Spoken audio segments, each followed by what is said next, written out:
तो फिल्म की शुरुआत एक कपल को दिखाने से होती है जो दोनों दोस्त थे। इनमें लड़की का नाम मार्गोट था। वो एक कश्ती के आने का इंतजार कर रही थी क्योंकि वो असल में एक काफी बड़े शेफ के होटल में जाने वाले थे उसके सारे डिशेस यानी खाने ट्राई करने के लिए। उसका होटल एक आइलैंड पर था जहाँ दुनिया भर से अमीर लोग आकर उसके डिशेस चखा करती थी। पर इस बार तो शेफ ने खुद उन्हें दावत दी थी वहाँ आने के लिए क्योंकि आज वो इन्हें अपना कोई बड़ा कारनामा दिखाना चाहता था, कुछ हटके करने वाला था। मार्गोट और उसका दोस्त जब यहाँ पहुँचते हैं तो देखती है कि यहाँ और भी बहुत सारे लोग आए हुए हैं जो सबकी सब काफी मशहूर बड़े बड़े लोग हैं। इनमें एक औरत थी जो खाने चेक करने वालों में सीनियर थी। अब मार्गोट जब कपल में से बूढ़े आदमी को देखती है यानी अमीर आदमी को, तो वो छुप जाती है। ऐसा लग रहा था जैसे वो उसे पहले से ही जानती हो। खाने के लिए एक डिश दी जाती है जिसे खाकर सारे लोग काफी खुश हो जाते हैं क्योंकि वो खुद उस सीनियर शेफ ने ही बनाई थी। फिर ये सारे लोग उस आइलैंड पर पहुँच जाते हैं जहाँ शेफ का होटल था और वहाँ शेफ की साथी उन सबको वेलकम करती है। वो जब मार्गोट को देखती है तो समझ जाती है कि मार्गोट उसकी वाइफ नहीं है, तो इसीलिए शेफ की साथी मार्गोट के दोस्त से पूछ लेती है कि तुम्हारी वाइफ क्यों नहीं आई साथ, जिस पर वो ज्यादा बात नहीं करता, कहता है कि यही मेरी बीवी है। तो शेफ की साथी कहती है कि अच्छा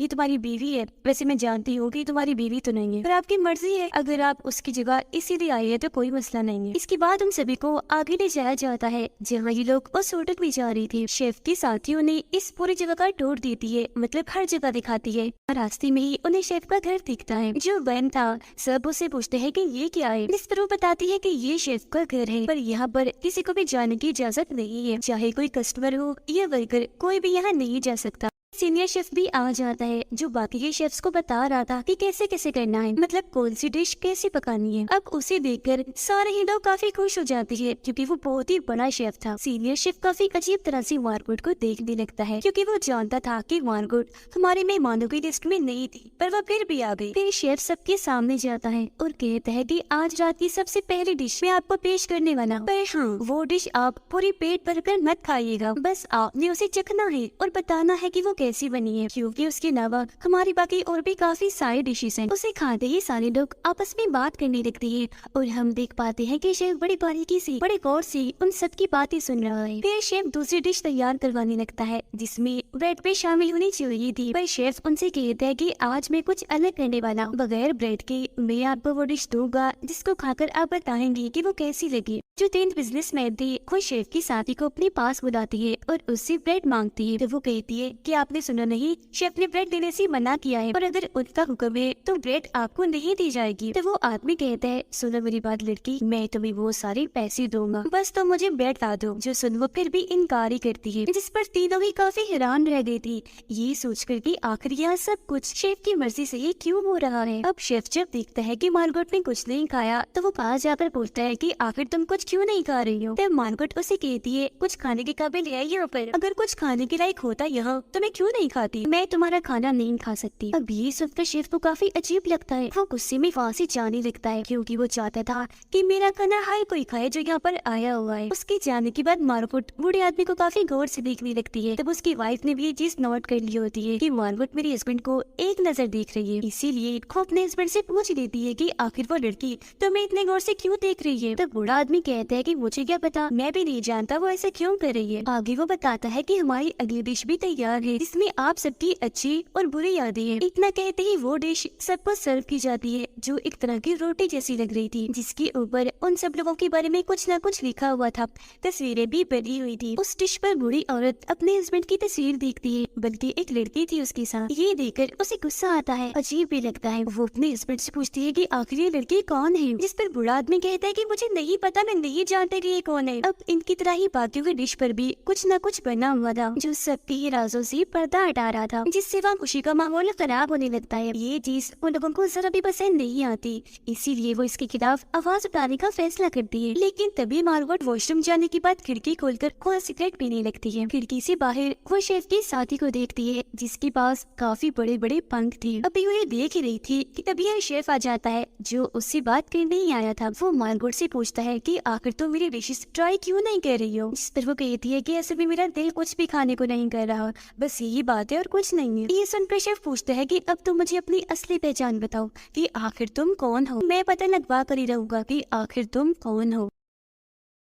अब उन लोगों को अगली डिश के बारे में बताया जाता है जो शेफ के साथी ने ही बनाई थी। लेकिन इससे पहले कि वो डिश को सर्व करते, सबसे पहले ये लोग वहाँ सफेद कपड़ा बिछाते हैं जिसके ऊपर शेफ का साथी आकर खड़ा हो जाता है और अपने मुंह में गन रख के खुद को गोली से मार देता है, क्योंकि उसका मानना था कि मेरी डिश बहुत ही नायाब है जो मेरे अलावा ना तो कोई बना सकता है और ना ही कोई बनाए। देखकर सारे ये लोग काफी घबरा जाते हैं और शेफ से पूछते हैं कि आखिर तुम यहाँ ये सब क्या करवा रहे हो। इस पर बड़ा रिलैक्स होकर शेफ जवाब देता है कि आप लोग बिल्कुल भी परेशान ना हो, यहाँ जो कुछ भी हो रहा है सब पार्टी का हिस्सा है, तो इसे बस एंजॉय करें, ना कि टेंशन लें। फिर इस मरने वाले शेफ की डिश उन सबको दी जाती है। सी सब खाते हैं पर इनका दिल कर रहा था कि वो जल्द से जल्द यहाँ से चले जाएं। बड़ा आदमी जल्दी से उठता है और अपनी वाइफ को कहता है कि हमें यहाँ से चलना चाहिए। पर जब ये कपल यहाँ से जाने वाला होता है तो शेफ के साथ ही अपने बाकी साथियों के साथ मिलकर इन्हें रोक लेती है। वो फिर बूढ़े आदमी को जबरदस्ती बिठाने के चक्कर में उसकी एक उंगली ही काट देती है, जो देख सारे लोग काफी घबरा जाती है और अपनी अपनी जगहों पर जाकर बैठ गए थे, क्योंकि उन्हें समझ लग गई थी कि अगर हम यहाँ से भागने की कोशिश करेंगे तो ये लोग हमें भी मार देंगे। फिर कुछ देर के बाद मार्गोट शेफ के पास जाकर उससे पूछती है कि आखिर तुम यहाँ करना क्या चाहते हो, तुम्हारा इरादा क्या है। जिस पर मुस्कुराते हुए शेफ कहते हैं कि पहले तो मुझे सच सच अपनी पहचान बता दो कि तुम कौन हो,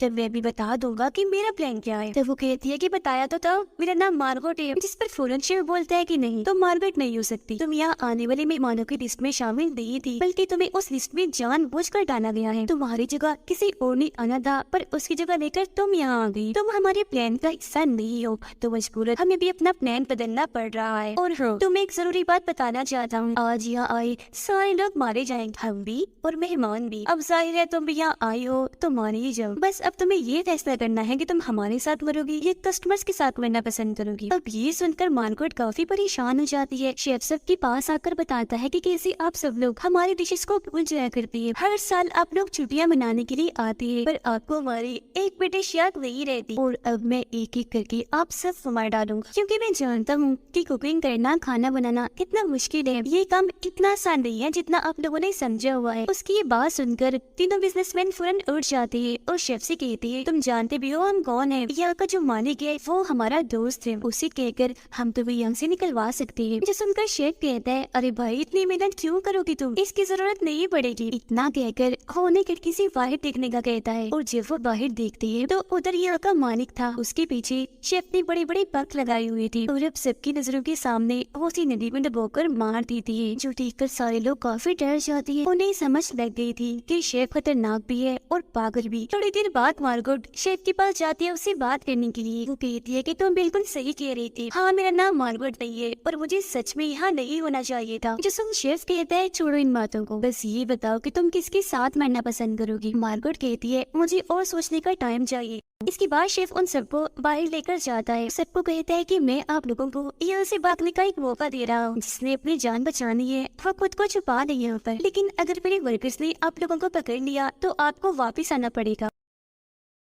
इसके साथ ही सारे मर्द वहाँ से भागकर छुप जाते हैं और शेफ के साथी उन्हें ढूंढने लगती है। शेफ के साथी सभी औरतों को अंदर ले जाकर अपनी डिश खिलाती है, जिसे खाकर वो सब उसकी झूठी तारीफें करने लगती है, जो सुनकर वो बहुत खुश हो जाती है। मर्द लोग जहाँ छुपी हुई थी सारे की सारी पकड़ी जाती है, जिसके बाद सभी को वापिस ही होटल में बुला लिया जाता है। फिर शेफ मार्गोट के दोस्त के पास आता है और सबको बताता है मैंने इसे इसकी वाइफ के साथ आने की दावत दी थी, पर ये उसके साथ नहीं आया बल्कि इस लड़की मार्गोट को साथ ले आया है, जो एक अच्छी लड़की नहीं है, और ये बूढ़े आदमी जो अमीर था उसके साथ भी रह चुकी है। शेफ उसके दोस्त को और भी इज्जत करता है, कहता है कि जब तुम्हें पता था कि ये लड़की ऐसी है तो तुम इसे यहाँ क्यों लाए, क्योंकि ये जिस प्लान में शामिल नहीं थी तो इसकी सजा तुम्हें जरूर मिलेगी। वो फौरन उसे उठाकर शेफ वाले कपड़े पहनाता है और खाना बनाने के लिए कहता है। मार्गोट का दोस्त खाना तो बना लेता है पर साथ ही वो काफी रो रहा था, क्योंकि ये उसे बेइज्जती लग रही थी, इसीलिए वो खुद को मारकर अपनी जान ले लेता है। कुछ देर के बाद मार्गोट शेफ के पास जाकर कहती है कि मैं तुम्हारे साथ हूँ, मुझे सामान चाहिए, इसके लिए मैंने तुम्हारे घर जाना है। जो सुनकर शेफ अपने साथी को कहता है कि मेरे घर की चाबी इसे दे दो, क्योंकि ये भी अब हम में से एक है और हमारे साथ ही मिलेगी। अब चाबी लेकर मार्गोट उसके घर जाती है और देखती है कि कुकिंग का तो उस शेफ को जुनून है, जो जुनून अब पागलपन बन गया है। तभी इधर शेफ की साथी भी आ जाती है, जो मार्गोट को कहती है मुझे तो शेफ ने भेजा है यहाँ पर तुम्हें जान से मार डालने के लिए। इतना कहती वो मार्गोट पर हमला कर देती है, है तो वो उसके हमले को रोककर चाकू से छीन लेती है और उल्टा उसी पर ही वार कर देती है, जिससे उसकी मौत हो जाती है। तो मार्गोट वहाँ से भाग निकलती है। वो अपने शेफ के कमरे में जाती है और देखती है कि वो शादीशुदा था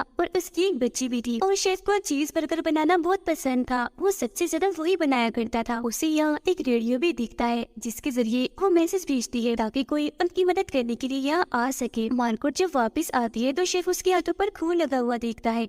वो समझ गया था कि इसने मेरी साथी को मार दिया है। रेडियो का मैसेज मिलते ही वहाँ एक इंस्पेक्टर आ जाता है जो ये देखने आया था कि यह सब ठीक है या नहीं। वो वहाँ आए सभी मेहमानों को देखकर काफी हैरान रह जाता है क्योंकि वो सारे उसके फेवरेट थे जिन्हें वो पसंद करता था। वहाँ जो फिल्म स्टार था वो भी उसका फेवरेट था, इसीलिए इंस्पेक्टर उसे ऑटोग्राफ मांगता है जिस पर वो ऑटोग्राफ दे भी देता है, पर उसने वहाँ लिखा था हेल्प अस, यानी हमारी मदद करो। जो सुनकर एकदम इंस्पेक्टर अपनी गन निकालकर शेफ की तरफ कर देता है और कहता है कोई चालाकी नहीं, पीछे हटो। तभी इंस्पेक्टर गोली चलाता है पर मुसीबत उसके अंदर से गोली नहीं बल्कि आग निकलती है क्योंकि वो एक माचिस वाली गन थी। जिसके बाद वो शेफ से हाथ मिला लेता है जो देख सारे लोग समझ जाते हैं कि ये भी शेफ का ही आदमी है, बस इनका मजाक बना रहा है। अब मार्गोट कैसे भी करके यहाँ से निकलना चाहती थी क्योंकि उसे पता था कि आखिरी डिश बन रही है और अगर मैं यहाँ रही तो सबके साथ मारी जाऊंगी। वो शेफ को कहती है कि भूख मुझे अब लग रही है, तुम डिश से हटकर मेरे लिए कुछ और खाने को बना दो। जो सुनकर शेफ उसे कहते हैं कि बोलो तुम क्या खाना चाहती हो। मार्गोट बोलती है मैं चीज बर्गर खाना चाहती हूँ क्योंकि वो जानती थी